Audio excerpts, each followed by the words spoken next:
Suge Knight. From the streets of Compton to hip-hop's most powerful mogul. Then a fall that shocked the world. Imagine growing up in one of America's toughest neighborhoods, where survival often mattered more than dreams. Few people escape that life. Fewer still rise to become one of the most feared and influential figures in music history. Yet that's exactly what Marion Hugh Suge Knight did.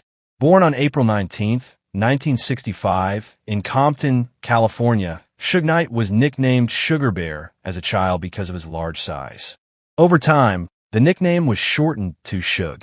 Standing over 6 feet 3 inches tall and weighing well over 300 pounds, he possessed an intimidating presence that would later become his trademark.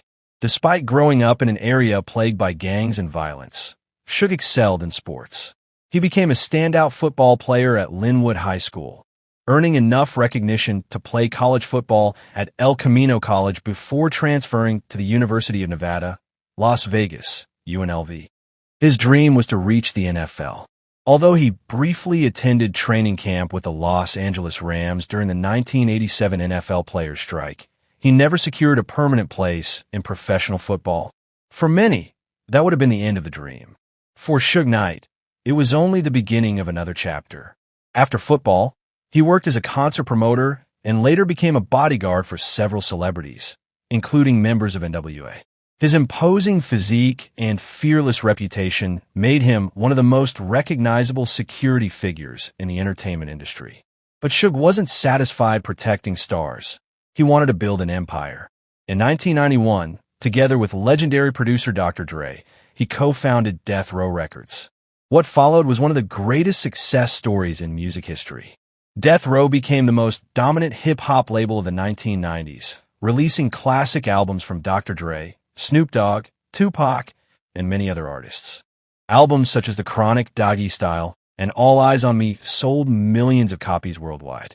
At its peak, Death Row generated hundreds of millions of dollars and became one of the richest and most influential record labels in the world. Suge Knight wasn't just a music executive. He became one of the most powerful men in hip-hop, feared by rivals and respected by many in the industry. But power often attracts conflict. Death Row became deeply entangled in the escalating East Coast, West Coast rap rivalry. Legal battles, lawsuits, violence, and allegations of intimidation surrounded the label. The pressure intensified after Tupac joined Death Row in 1995. Together, Suge and Tupac appeared unstoppable. Then tragedy struck. On September 7, 1996, after attending the Mike Tyson vs. Bruce Seldon boxing match in Las Vegas, Suge Knight was driving the BMW carrying Tupac Shakur when gunmen opened fire. Suge suffered minor injuries, but Tupac was hit multiple times and died 6 days later. Tupac's death marked a turning point. Within months, Death Row began to unravel. Dr. Dre had already left the label. Many artists followed. Lawsuits multiplied, and the company's financial strength rapidly declined. Suge himself was sent to prison for violating probation, leaving the label without its powerful leader. By 2006, Death Row Records filed for bankruptcy. The empire that once ruled hip-hop had collapsed. But Suge Knight's troubles were far from over. Years later, he faced numerous legal problems, culminating in a 2015 hit-and-run incident outside a film production office in Compton. One man was killed and another injured.